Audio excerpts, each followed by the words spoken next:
Now that we've got our nails cut, we've got our flashing tar paper cut. There's a buoy underneath here for installation. With some hammer and cap nails. We'll slide our flashing up into place.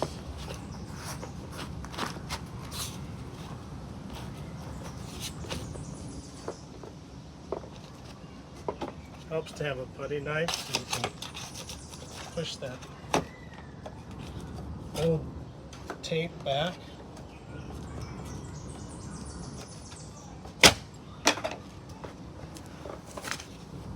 And it's easier to see too.